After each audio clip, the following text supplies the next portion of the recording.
New Year, new you. Or as some say, out with the old and in with the new. With the simple stroke of midnight, we said bye, Felicia, to Father Time, and hola to Baby New Year. But can the clock cause any real transformation? And is there any real value in being new? After all, they say wisdom comes with age. Join us and see if our old self can experience a new understanding by simply asking, who or what am I? Who am I? Who am I? Who? Our purpose is to awaken. Who am I? To awaken to absolute truth. Am I? Who am I? Who? Who? Our purpose is to awaken to absolute truth. Absolute. Absolute. Absolute. Absolute truth. Our purpose is to awaken. Are they one and the same? Absolute and truth. That's our purpose. Who am I?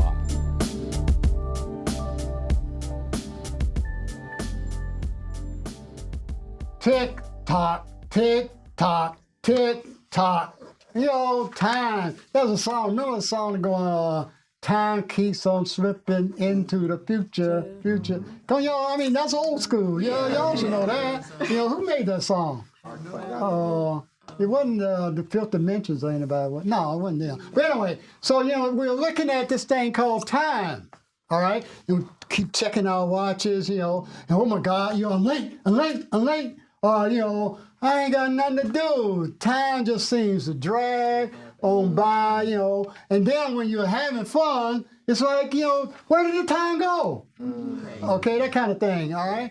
And so we think time is absolute, but it isn't, all right? As we've been saying before in the previous shows, it's relative. Relative to what? To me. Everything is relative to me. To this I that I say I am. All right? I don't know what's going on in New York right now. You know, I can turn on CNN or whatever, but then, you know, I'm the one who turned on CNN. I don't know what's going on in the next room. I don't know what's going to happen tomorrow. Well, this I that seemingly is confined by time, and this I is time. Okay? That's who I think I am. I think I am time. And I think I am space. And I think that there is this piece of matter. In other words, I'm Big Bang. All right? But there's that true. You know, is that true? And what we're about here is asking, what is truth? How do you know it's true? Can there be anything else other than truth? What determines that is true? Now, that's intelligence. You know, go to your professor and ask him that. Go to your preacher and ask him that. All right? How do you know what you're saying is true? Don't be a prostitute. Don't sell yourself out. You know, honor yourself by being what is true. Gloria, then Raphael. But just you saying all that you said about I, it's like, what I are you talking about? And everything that you said was the I of the human identity versus, if we draw that line again, the I that I am isn't any of those things that you said. Right. That's why I'm a liar. Yeah. So it's like you were just speaking blasphemous words. Yeah. Is that correct? Yeah. You know? And it's like, wow.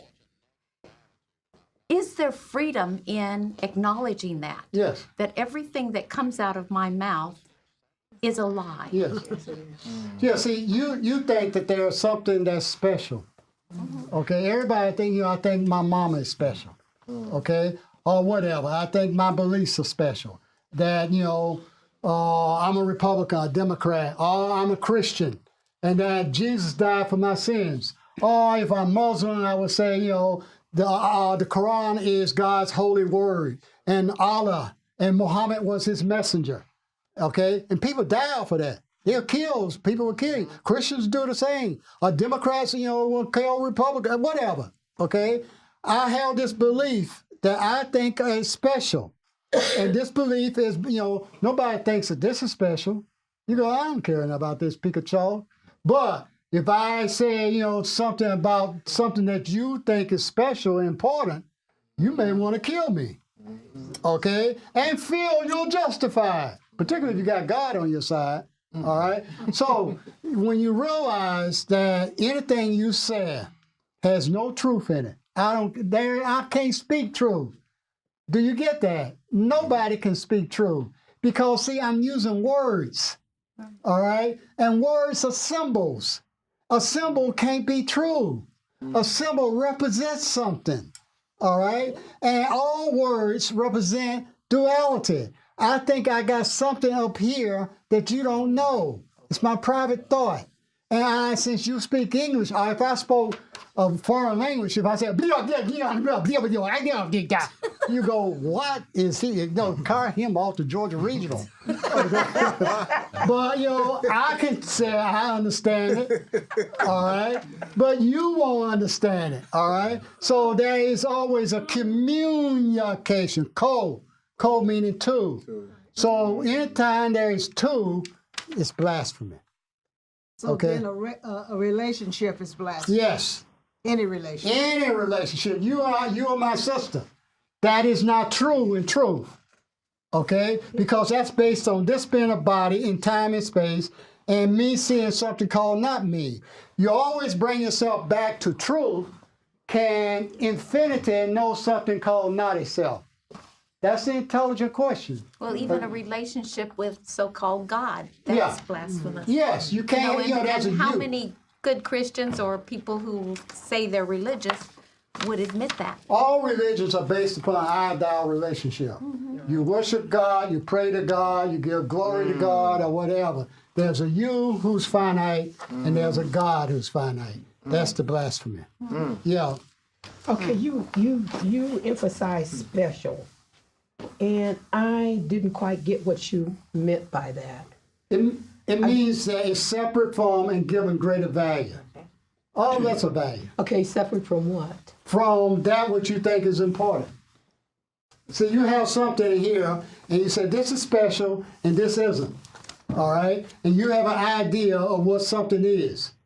All right? And then you say, this is more important or less important. You have a standard. Okay, and what's the important part? I'm really trying to figure out Yeah. if special has anything to do with survival. Yes. Yes. Okay, so can you define it from that angle? Define what? Special. Why something becomes special? Because I think I'm different from. See, to be special, there has to be something different. Okay? In other words, I wouldn't be special if it was all the same. Right? But so I have now made something called difference. The mind has to have something called different from. All right? The mind relies upon comparison and contrast. And so I say I am not only different from, but now I will give a value to it. It's more than or less than. Yeah, but there's something else operating there. You're trying to impose that. This notion of something being special means that you place value on it. Yes. And in your communication with that other person, you're trying to communicate that value or impose it upon the other person. Yeah, which is all lies. Yeah, Okay, but so is that a way of surviving to Yes. tag something as being special? Yeah, that's that. All humans think that there's something that's special. But can infinity know anything special? Now think about it. Can that which is infinite know of something called special, which means less than or greater than? Yeah. That's a judgment. That is. Okay? And can infinity judge? No. But it's like looking at, I don't know if I'm understanding the special that he is talking about, but that special, as long as I'm coming from my thoughts and my beliefs are special, I get to hang on to those. Yeah. Yeah, and they're I hanging get on to you. make them right, and that's Yeah. the judgment thing. Yeah. Right. Yeah. So it's all about, see, I do think I'm different. Okay? I want to think I was special to mama. John was special to daddy. Okay? Yeah, she smiled. She knew she was. Yeah, she was. I was jealous of it, And John had a special relationship with Daddy. We all want a special relationship. I want, a woman who will be special. A woman wants a man who will be special. We don't want everything to be the same. Okay? There's no way the human mind can even think, because the human mind has to have distinctions, discriminations, specialness, differences. That's, that book is called a dictionary. All right? It says that every word in there is different from another word. If it didn't, then there would be no need for a dictionary. Okay, Carol, you're next. Okay, you always say to us to start with the truth. And our premise should be based on the truth. So starting that is our basis as God's identity. And Carol does not know God's identity. So how can I really start with the truth? Just know you're lying. Just know you're lying and that's it. Like we were just saying. I am a lie. Yes. Just know I am a You lie. don't attach yourself to anything here like it's real or true. And you can play with it. I mean, obviously, you don't walk down Peachtree Street naked. You don't go rob a bank. Whatever. I mean, if you want to, you can.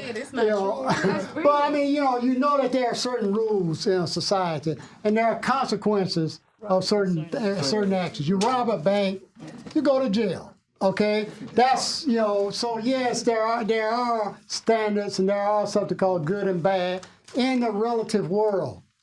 Okay, but there isn't in truth. Okay, see, if you rob a bank, there's a you who thinks that there's something called not you, called money, and that you don't have it, you're lacking, and you got to go get it. So you have already have as your premise that you are lacking something, and that you're not God. Okay, but if you are a realizing being like a Buddha or Christ or whatever, you don't want anything. And everything is yours.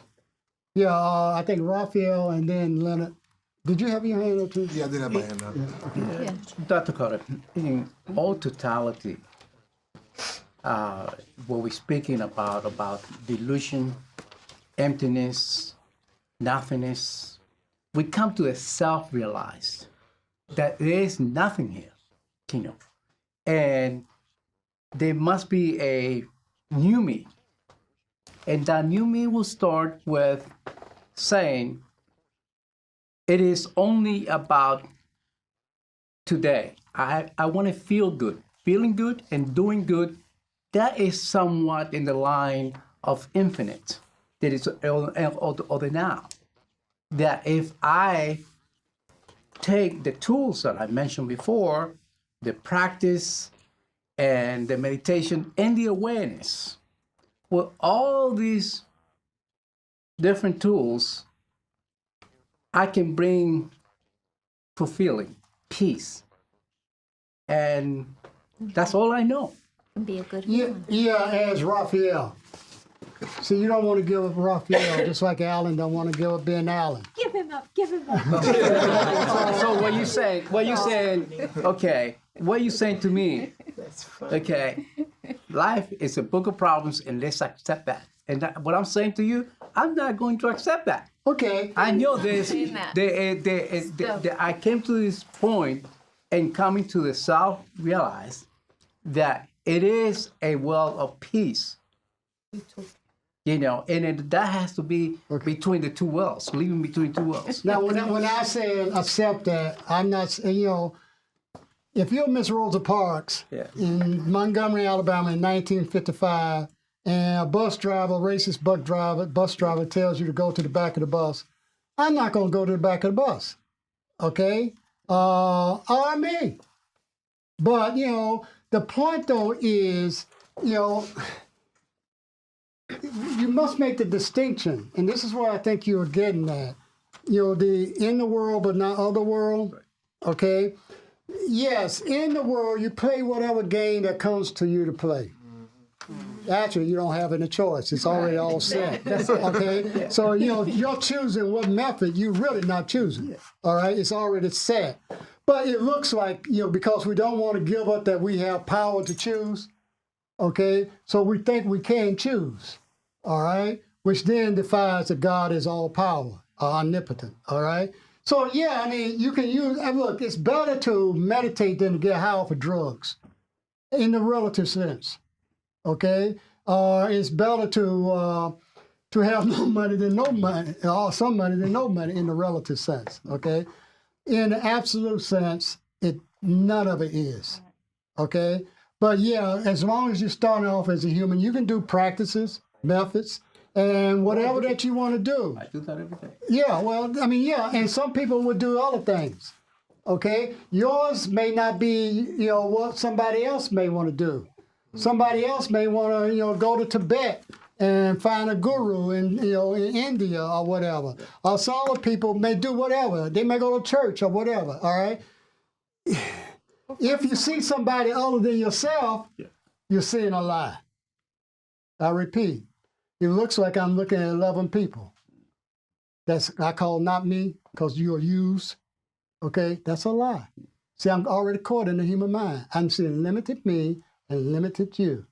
You get what I'm saying? Mm-hmm. I'm already have accepted a false premise. Right.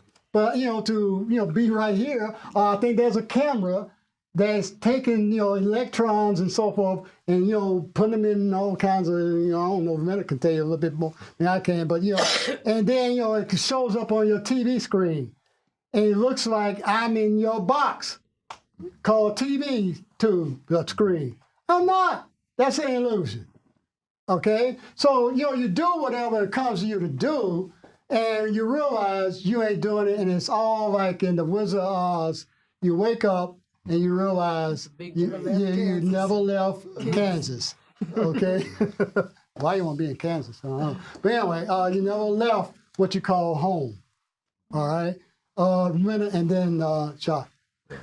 I was getting back to the question that Carol raised. We start out with the premise that our identity is God's identity, well, starting with absolute truth. And you said, one of the ways to do it, because Carol said she'll never be able to know it. You said to recognize that everything that we say or comes out of our mouth or any interpretation is a lie. And I just wanted to add that I think that to help me get to that place where I can accept the truth, or my mind can accept the truth, is that I would just recognize that I don't know anything. And therefore, anything that I say or anybody else says anything about anything, I don't have to take that as the truth, because it's meaningless and it's not true. Only God is true. So if I don't know anything that's available to me in any form or any opinion or any type of thought, then I'm nearly like getting to God's identity. Exactly. That's put it very beautifully. Yeah. Socrates, right before he died, he had to drink some poison because he went around showing people that they, all these PhDs, Harvard PhDs, and all these religious people that they really didn't know, and they got mad with him and said he had to die. And right before he drank the poison, he said, "One thing I do know is that I don't know." Mm-hmm. And that's the beginning of wisdom. See, this thing says it knows something. Mm-hmm. I know my beliefs of, I'm a Christian, I'm a Democrat, I'm a Republican, I'm a black man, everything you put out there I am is a lie. Mm. Anything you put out there I am, okay, it's a lie. You're now committing blasphemy. When you say I am what? A human. That's a lie. Because you're talking about I am is God. All right? Not, like I said, not, Alan Carter. Because when Alan Carter says I am a black man, I am committing blasphemy. I'm spitting in God's face, metaphorically. Okay? When I say I am I'm a good Christian, you're spitting in God's face. Okay? You're now bringing the infinite down into the finite. Now you tell me how you can do that. Tell me how you can bring the infinite and make it finite. That's the arrogance of the human mind. And that's what the human mind relies upon. that it has taken the infinite and essentially cut off God's limbs and said, God, I'm going to make you so I can understand you. And that's why, we can understand a Jehovah. He gets mad, Allah. He's jealous or whatever. I get mad. Alan Carter days. I get jealous. Oh, I got a plan.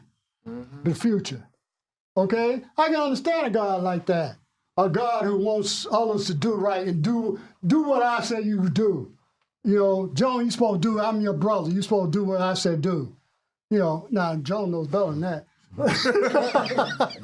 But, are you women? I'm a man. God's a man, so you women are supposed to do what I said do. It's in the Bible. Right. All right? You can't speak in church. And, men wrote the Bible. Okay? Yeah. Let's see. Jacques, you were next. So it seemed to me that we have to, we live in a world of illusions. And as far as to use those illusions and not let those illusions use us. Yeah. That's one way of putting it. Yeah. You can have more freedom. When you realize a lie is a lie, what you got to do with it? Nothing. Right. If I tell you 2 + 2 is 20, what you got to do with that? That's my problem. Right. If I go to the bank and thinking 2 + 2 is 20, then I'm gonna have trouble. Right? Okay, I think somebody was back there. You ever say, and then I'll be by here. So my question was, I guess he just answered it, because I was going to say, how can we be a creative beings in this world if everything's a lie? Well, you think you can create, So are we really creating? No, you're not. There's nothing new. And where did you get the power anyway to do something? Okay? Again, you're spitting in God's face. From God. You think you can, From God. No, God can't give you nothing. How can God give something to something that doesn't exist, that is outside of him or her or it? See, again, we're stuck with this mind that tells you that you're a shade. A human doesn't want to stop being human. And that's why we create religions.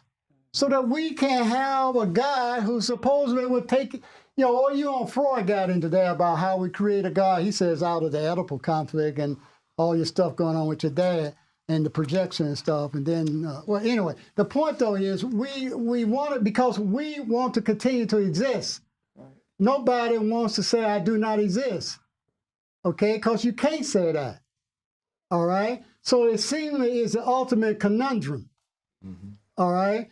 But that's about as best as you can do is to not know, as Leonard was saying, to realize, of myself, I can do nothing. You're totally impotent. About the best you can do, then whatever happened will happen. Okay? Bahia, you were next. Okay, you just said something that jarred me. You noted outside of God when you were talking to her. Nothing can exist outside of God. Right. Right. So that's an that's an impossibility. Right. Right. Because there's only infinity here. Right. Right. I just wanted to go over that. Then I wanted to ask, are you making an argument for not making decisions, or? No. It looks like you can make decisions. It looks like you put on a white outfit today. You went into your closet, and you chose, a white outfit to put on. No, actually, I chose about 5. So it looked like you made a decision, or whatever. Right. Right, Okay. It looked like you chose to get out of bed and brush your teeth out soon, or whatever, okay? It looks like you did that, and that you had power to choose. That's what humans think, okay? That we that we have free will, okay? We can choose either door A or door B, okay? So are you speaking from the premise that we're illusions? Yes. Okay. So what's making us do this? That we're just illusions and we don't exist outside of God. We just don't exist. Well, let me put it like this. God, the infinite absolute, if he could perceive, that's only in the now, because it's not like create, okay? create means there's something and A precedes B. That's time-based, okay? Anything for God has to be without time, okay? So if God can conceive and perceive, which is why action in now, it has to be perfect. Because infinite perfection cannot. So if it is conceived by God, it's a perfect idea. That's Christ. Christ is a perfect idea of God. Now, there can be other perfect ideas, okay? There can be a perfect idea called a body, okay? But not that body which is dominated by time. And that time will destroy that body. Okay, and you're saying that to say Huh? what? I'm trying to Could I ask trying a to understand. You're saying that to say what? Well, to say that, this gets into Lachey's question about creation, okay? That God can create, that all that this you, Got you. okay, is not a you, but that is a perfect idea, okay? But it's nothing that you can conceive of. Got you. All right? It is perfect. It is complete. It is without any substance. It has no substance to it. It is perfect. Yeah. So, with that, is it the ego, the puppeteer, Yes. that Has to be. had her put on what she put on? Yes. So that's the, yeah. Yeah. See, the ego has to know something called not itself. Okay? So the ego, like the puppet, the puppeteer controls the puppet. And the puppeteer and the puppet are different and separate. Okay? The ego has to have something separate from it. But the infinite absolute cannot have anything separate from it because there's no time, there's no space. See, this puppet is in a different space from me. Okay? Joan is in a different space than I am. But if there's no space, the time is up. Okay? So, so anyway, continue to, look, we all here thinking that we know something or want to know something. You already know it. But the puppeteer made you think you don't know it. Okay? It made you think that there's something called I ain't got, I don't have, or whatever. So anyway, just continue to just be open, have fun, play around with it, ask questions, and realize, as Leonard was saying, the best you can get, and the highest thing you can say is, I don't know.